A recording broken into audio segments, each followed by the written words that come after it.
if you experience any kind of effect from the President Tinubu's statement of yesterday, whether by way of staying at the bus stop for a long time, wherever you may be, or you're buying fuel at a higher rate only from yesterday, or there is a long queue in your area, tweet to me at Shenwoke and let me know what your situation is.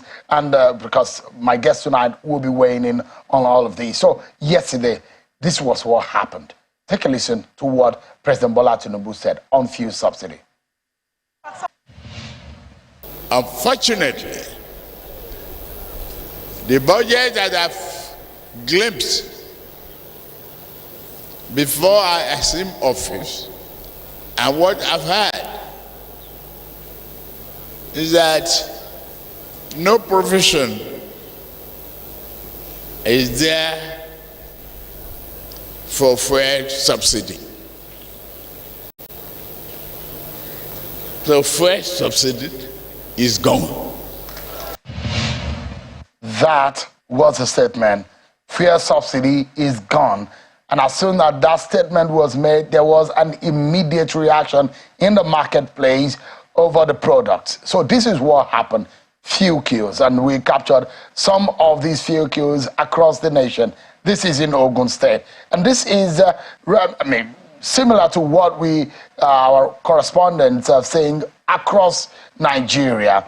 But quickly, the NNPCL had gone to town to say, look, to calm the frayed nerves. But one of those things that they did was also the MD met with President Tinubu at the presidential villa. Take a listen to what Mr. Melekiari said. Money that will be given to the NNPC maybe on monthly basis or even on daily basis if necessary. But however, since the provision of the 6 trillion in 2022 and the 3.7 trillion in 2023, we have not received no payment whatsoever from the Federation. That means they are unable to pay, and we continue to support the subsidy from the cash flow of the NNPC. That is, when we net off our fiscal obligations of taxes and royalty, there is still a balance that we are funding from our cash flow, and that has become very, very difficult and affecting our other operations. We are not able to keep some of this cash to invest on our core businesses, and the end result is that it can be a huge challenge for the company. And we have highlighted this severally to government that they must compensate NNPC, they must pay back NNPC for the money that we have spent on the subsidy. Interesting. Some information coming out. Federal government owing. Federal government has not been able to meet the obligation of paying for the fuel subsidy. And then Mr. Melekiari said the nation can no longer pay for fuel subsidy because it's the NNPC that have been paying. Don't forget that NNPC had gone public. So it's not 100% Nigeria's entity. So let's get talking, everyone. One man that has reacted to some of these issues is a presidential candidate of the SDP, the Social Democratic Party, Mr. Adebayo. Thank you so much for joining us. It's a pleasure to be here. Thank you. One of the organizations also that is directly involved. This man is wearing two hats tonight. He's from the Penguin and also the president of the Trade Union Congress. They've told the president that you cannot unilaterally remove subsidy. Mr. Festus Osifo. Thank you so much, Mr. Osifo, for joining us. Thank you so much for having me. Good evening, Nigerians. How did you receive Mr. Osifo? You're wearing two hats tonight, and I'm going to be putting you up to task on those areas that you are directly involved with. One of the statements that you made, which I have the quote, you said that the president cannot unilaterally remove subsidy. What were you expecting? Some kind of consultation? Is it that it is wrong, or it is, or that it is right, but it did not consult you? Yes, thank you so much, Sheung. You know, as that when we received that news, we were a bit surprised, because if you listen to the president when he started his speech, you could see that at the preliminary stage, he stated clearly that he's going to consult, he's going to engage, and that he's not going to dictate over Nigerians. So the question that you've asked was, consultation done? The answer clearly was a no. Before you go into such sensitive issues and such sensitive areas to have those conversations, I think there must be discussions around it. And that discussion for us is key. And that discussion for us is because we represent the Nigerian workers, and indeed the entire Nigerian masses. So both NLC and TUC, we represent these people. And there wasn't any engagement. There wasn't any discussion. We were having some conversations before now with the previous government. So we're having that conversation, but because of election, they put it on hold. But at the end of the day, it came and it was done unilaterally. And we said, no, you cannot do this unilaterally. There are a lot of issues that must be unraveled. What are these issues for us? Yeah. Let's start. For example, as of today, if you remove subsidy today, so now today we have two exchange rates. So you have the exchange rate of about 450 from CBN. You have the exchange rate of about 750 from the parallel market. Today, Shehu, you realize that the cost of a liter of kerosene is about 1,000 naira because of the fact that those that are importing kerosene, they are subjected to the parallel market differentials. So they cannot obtain effects from CBN. They have to go to the parallel market to get their effects. That is why kerosene is selling for that amount. So today, for example, if we allow this flotation 100%, what if the parallel market tomorrow runs to maybe about 1,000, 1,200? What that means is that we are going to be buying PMS for over 1,000 naira. So this is one of the subjects that we must sit down and discuss. Because if you allow this to just go like that without necessarily having all the framework around it, because it's one thing you make a soundbite, it's one thing you make a policy statement. But when you make such policy statement, you must design, there must be framework. And that framework, all stakeholders must sit down to have that conversation. So for us, that is key. So let's establish some fact. Fuel subsidy, do you agree with that it should go? I know. Labour in the past has always stated that before you remove fuel subsidy, there are some condition precedents. But you have said, a moment, sir.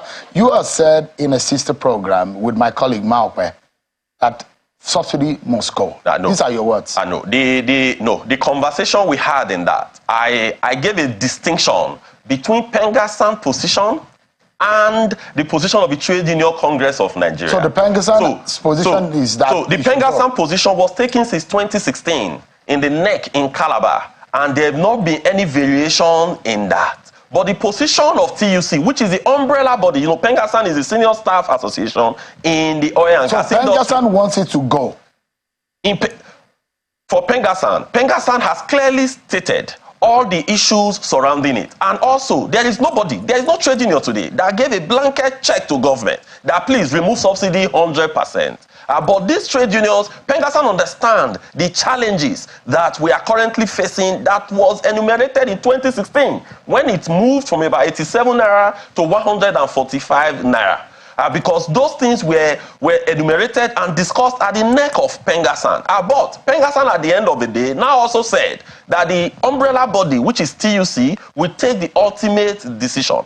So for the position as of today for TUC is that before anything like this, you must have an elaborate discussion because, Shehu, today, if you look at what has happened to the minimum wage today has plummeted from about 30,000 naira. 30,000 naira as at 2019. What was the official exchange rate as at then? If you use the parallel market as at then, it was about $95. But today, if you use the parallel market, it's less than $50 as at today. So today at 12, what the people are saying, what the Nigerian workers massively are saying is this, that economically, yes, there could be arguments around it, but that the only thing that they enjoy as Nigerians today from government, the same Nigerian workers don't see light. The same Nigerian workers can't find water anywhere. The same Nigerian workers literally, passing through bad roads every day. There is no mortgage system. There is no credit facility. Their children will go to school. They will borrow money everywhere. That the only thing that they enjoy from government is the subsidy on PMS. So if you want to go about this, there will be conversation. You will not just have the blank check to say remove the subsidy and you spend the money any way you want. Because in conclusion of this, there is a trust deficit between the masses and the Nigerian government. So there must be, so during that dialogue, we can look at different framework, we can look at different model, we can look at, a lot of other things that we could put together so that at the end of the day, the workers will not be subjected to hardship. Just give me some moment, and let me speak with yet another person who are a very similar position with you. You ran the race alongside the likes of Bola Tinubu, Atiku Abubakar, but you lost, and you are one of those who have come out to say the decision of President Tinubu is wrong. On what basis? Okay, now let us understand something. What I said was wrong was the announcement. The announcement in a presidential inauguration, I thought was a mistake. It was kind of not right, not the right moment. What the president has done is to state what the policy is under the law. Never mind all the argument that the gentleman from Labour is giving. He's living in the past. TUC President Pengasan, they are all living in the past. Why did he say so? There are two laws of the land. Petroleum Industry Act and the Appropriation Act 2023 that says that subsidy is not lawful anymore. And TUC and NLC were around when the presidential candidates were campaigning. It was only the SDP that said we will not remove subsidy, but we will rather remove the corruption in the subsidy. But every other presidential candidate, including the president, still clearly stated in their manifesto that the subsidy had to go unconditionally. Not only that, Labour Party said the same thing, PDP said the same thing, and if you look at the votes, majority of voters voted overwhelmingly for the political parties who said they will remove subsidy. They voted for APC largest, PDP next, and Labour. And SDP, on whose platform I ran, and myself as candidate, I got less vote than the three people. So it means that the issue, you wanted subsidy to stay. I wanted subsidy to stay and attack only the corruption. But you had also stated here tonight that the laws of the land are backing official removal of subsidies. Exactly. So your position is anti the law. No, because I, as president, if you elected me as president, I'm not by those laws, and I would negotiate away from those laws. For example, I'll pass a new budget. I would amend the Petroleum Industry Act and remove that clause. But what I want us to know, I don't want us to be inconsistent. My only argument against the president was that it was not, with due respect, your business coming to work first day, announcing that subsidy is gone, because what people will understand is poor policy communication. What they will understand is that the policy which Buhari left behind, which says that subsidy will go by the end of June, and people are expecting you to come in and try to put palliatives and other measures in place between now and the expiry of that law or of that regime, people assume wrongly that he meant that subsidy was gone on that day of inauguration. So people assume that by the time they woke up next morning, fuel price will have gone up. So what I'm saying now, I want us to understand something. There are two things. The policy on its own, which I disagree with, which have been defeated now. Which is a legal, it has a legal backing. The legal backing... Removal of subsidy has a legal backing, as you have posited tonight. The legal backing is backing a policy, because when you make a government policy and you want it to take effect, you would amend laws to make sure that, or create new laws to make that policy go. So there are two steps of argument, or the argument is in two steps. Step one, do you agree that subsidy should go or not? Those who say subsidy should not go, like me, we are in the minority, because an election had been fought over it, and those who said subsidy should go had won the election. So if you are going to interact with them, you cannot blame them for doing what they promised that they were going to do. Because even if Labour had won, Subsidy had to go. Some people have criticized you. Has to go. When you tweeted that at first, they criticized you. They said you were only jealous because you lost the election. Yes. And on one hand, there is the argument that which Mr. Mele Kyari had put forward to say, look, we're spending an average of about 400 billion or so on subsidy every month. In fact, they are of opinion of the position that the federal government is being owing for several months, and directly NNPC has been footing the bill of subsidy payment. He said that Nigeria can no longer afford to pay for subsidy. In a nation, assuming you won the election, would you run a government that will continue to pay for what it cannot pay for, what it cannot afford? Okay, let me tackle it this way. First, for those who say I'm jealous, of course, there's a limit of... I was jealous on the day of inauguration. I wish I was the one being inaugurated. But that's not the reason for this. I'm now jealous about the welfare of Nigerians and about my own welfare. The issue is this. I concede that it will be late now to be litigating the issue of subsidy because we spent 1 year litigating it, and the voters had voted for a president who said, I will remove subsidy. The only thing I am saying, for me, from my point of view, is that the argument by Mele Kyari and all of that, this is the internal bookkeeping of government. Since there appears to me to be, unlike what TUC is saying, I agree that there is a consensus between the people, the electorate, and their government that subsidy should go. Now, over time, when the subsidy goes away, and there are other problems that come over it, and the fiscal anemia of the government still doesn't get cured, people might go back to me and say, well, SDP and Adebayo were right when they said subsidy should not go that time. But the point I'm making now is that the announcement has caused a lot of panic in the system.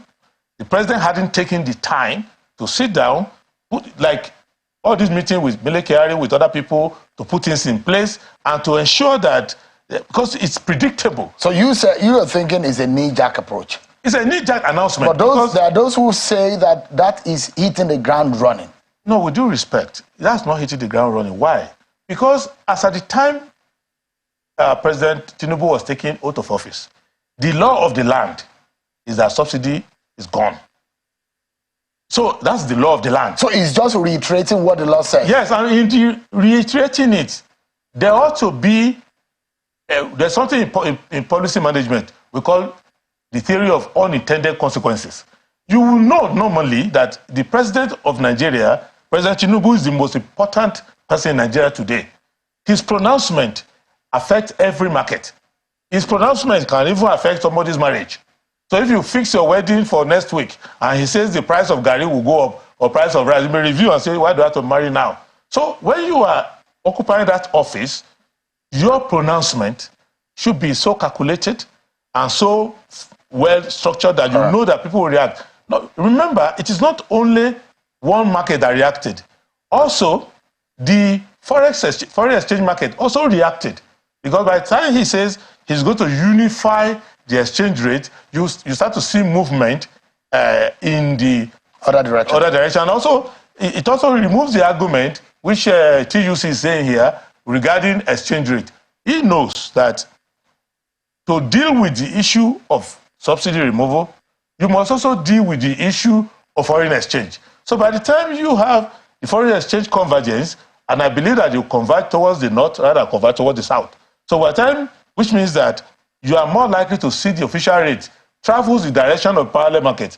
You are not going to see the parallel market travel in the direction of the... So that issue, but for me, as SDP, for me as an individual who ran, I have given up on the issue of whether subsidy should be removed or not, because he has won the argument and he has been elected on that. But we must do it in a way which puts structures in place to ensure, and he has a limited time to do it, and he can do it, but it won't change the law. The law is very clear. Let me bring back Mr. Osifo. You have made a recommendation. You, in fact, said categorically that removal, the statement of the president was a joke taken too far. And you have also said that it should rescind that decision. Yes, if you read the letter, okay, before I go to that, just to some of the things Adebayo said, I think is complete contradiction. From everything they are saying, is contradicting because he's speaking from both sides of the mouth. And no wonder he has such a abysmal vote in the last election. So for us, our position has been very, very clear. If you read what we wrote there, we are saying, because he went on to still be talking about engagement of stakeholders, but that is clearly what we have said, that stakeholders must be engaged. So if we say that stakeholders must be engaged, how do you engage stakeholders? Is it by making a pronouncement that was not even in the written speech? No.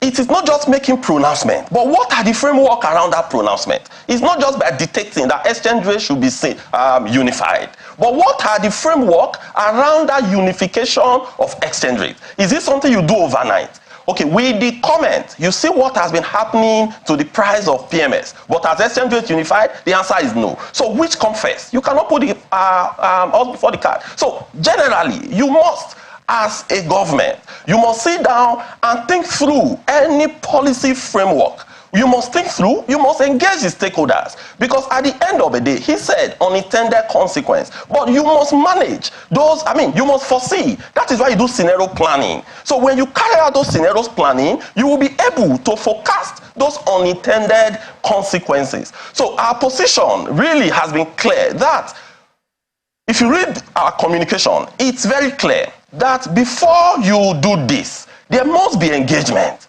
And we must understand, okay, if you talk about the exchange rate, it's not about announcement. What are the framework around those exchange rates? Do you have them? Mr. Osifo, just quickly, because I asked you that question that when you said the president should rescind his decision, but those who will say that is it fair also, because there are no new products in the market as at the time the president had made that decision.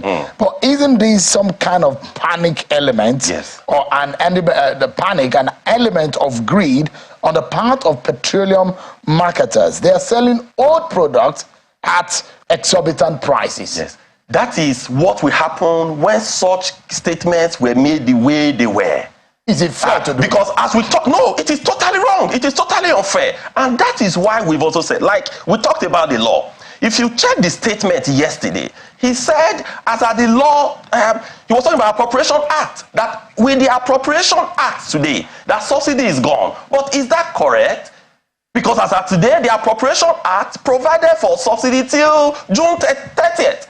If the communication was, okay, at the end of the day, by June 30th, this is gone, but we are going to discuss with all the stakeholders to see how. What are you saying invariably to the president? Let's assume he's watching right now. What would you be telling him? Yes, what I would tell him is that the Appropriation Act as of today provided till June 30th. The PIA came since 2021, and subsidy is still there. The PIA came since August 2021, but the subsidy is still there. So what we are saying is that go back, then let us sit down, look at all the framework. There are a lot of parameters, there are a lot of indices that must be looked at. Otherwise, you saw what is happening today. The way the average marketer psych work today, they have been buying PMS less than 150. And naira per liter, but in some places in Port Harcourt today, PMS was selling as high as 1,000 naira. So the position generally that we have canvassed for is that you go back, because there's a provision in the law till June 30th. So we will all sit down, we look at that June 30th, is it the best time for us to do this? What are the framework around this? What are the other secondary consequences as a result of this? How can those issues be better managed? So that the Nigerian workers and the Nigerian masses will not be subjected to enormous hardship. So if they have a plan at all, let them also tell us. We may not know. Let me allow Mr. Adewale to wrap up for us on this. You see, let's make it clear. The reason why we've been dragging this issue for some time is because of lack of clarity. From what I heard from Mr. Osifo, he didn't understand what I said, or he doesn't understand economics. The thing you need to understand very clear is that TUC, Pegasan, NSC, they were not overseas when the Appropriation Act 2023 was passed. They did not, it's the law of the land. Now, where were they to engage on that issue? Secondly, when the debate was still in the open as to whether we should form a government that will remove subsidy or not, they went with the people who said they will remove subsidy. But our position was clear. We also told the Labour Party candidate, we told the Labour Party candidate clearly that we are not supporting you on this. That even if you win and come on board on this, but he told us that if he comes on board, that he's going to discuss, we will sit down, we will have a conversation. So what we are saying is that where are the conversations today? So, I think you are stabbing economists in its head because it is a very you need to state it exactly the way it should be. When government came and government were putting those things out there, what we did, even in PIA, even in the Act, there were statements we released, we engaged members of National Assembly. So don't say we did nothing with it. Maybe we're not living Nigeria as a This is why they don't have the credibility to lead Labour. This is the reason why. Because they're just looking for relevance. You have to make the law very clear, issue very clear. There are two things we can do now. You must have subsidy. Because they passed the law, we were protesting, you were collaborating with those who would say, and this so-called understanding you had, they were busy negotiating money for election, had to collect money from politicians. They were not paying attention. Let me say clearly. Sorry. With due respect, you say your own identity. You have to take that back. No, it's a fact. You have to bring the proof, please. Listen to me. Please. After now, Adebayo, it is now I knew why you perform abysmally in the election. No problem. Because you don't even understand Nigerian problems. No. You don't understand Nigerian issues. You clearly don't understand the economics. You clearly don't understand what Nigeria represents. I wonder why a party like SDP will go and look for somebody like you who is very a quack. Quack in all regards. Because clearly does not understand. This is family television. So he cannot say what he just said. He has to retract that. Because that is a clear allegation. Let's be civil. So that this is not a he has to retract that. He has to retract that clearly. Just a moment. Will you allow me to do my job, please? Okay. Mr. Adewale, you do not have any evidence. I do have. Please bring the point is this. Let me make it point. Because you're making just a moment. Mr. Osifo, you cannot make a categorical. I have my proof. I'm a lawyer. Please, you can meet in court. What I'm saying to use this, I don't want to use your show for this thing. No. You said it in the show. You said it in the show. You have to make a clarification. We are speaking because we do not have the time. He said it before Nigeria. He said it in the show. He must say where and when and what was given. Please, can you calm down? Listen to me. If you know Peter Obi is not someone who goes around and share money around. Can you calm down? So if you were roughly defeated, you cannot be here and saying all what just a moment. Before national television. Mr. Adewale, if you are going to do just a moment, if you are going to do any other thing outside of here, it's up to you.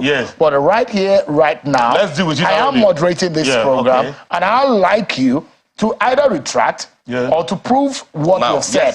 Just a moment, Mr. Osifo, you will allow me to do my job, please. Please. Thank you. Could you retract what you've said? No.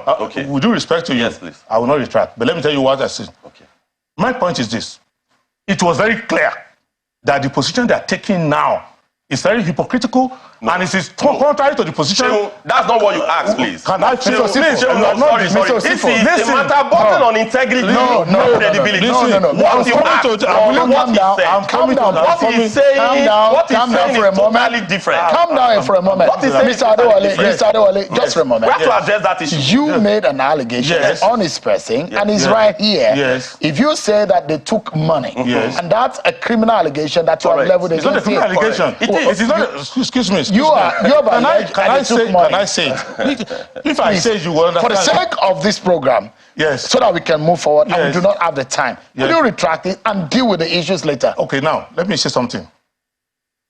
I will continue discussing it on your show, but I won't retract what is very clear. What I'm saying to you is that the position they've taken is contrary to what they are saying, and they're just misleading workers. Mr. Adewale, the only solution no, just a moment. No, because he's my guest. I invited him. But you have said something that, just a moment, you have said something that is impugn on his integrity, and you won't retract it, then we will not continue the conversation. Okay, now, I step it down. Listen, out of respect for you, I step it down. Okay, that's fine. I will discuss another time. But what I'm letting you know is this.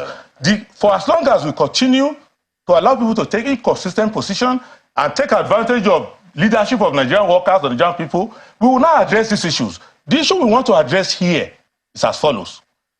There are two positions you can take on subsidy. Remove or don't remove. They were on the side of remove. They were also in government. Listen, they were also in government. They were also around. They were also around when the immediate past government passed the PIA. Pengasan, the line industrial union representing them, was supporting it. It's not correct. Hold on. Let him land, please. No, please. Because Pengasan met in Calabar and said, you are just repeating. It's not a copyright issue. We don't know everybody that it must go. In the course of electioneering, the Appropriation Act was passed. They didn't picket the government. They didn't agree with the government. The government passed the law. Yeah. So the only reason why we are discussing today was because, in my own humble opinion, the president made what I consider to be a mistake to make a policy statement on that sensitive issue in an unclear way in the inauguration address, which has now caused some panic before even the time that policy will take effect. I'm not saying that when they now came here, no, I didn't know that I was going to be too easy here. I was coming to raise my own point. When they now came, now behaving as if they are looking for negotiation, they are looking for discussion. When the government that made that policy was around, they didn't go for negotiation or discussion. We need to go now. I'll give you 20 seconds.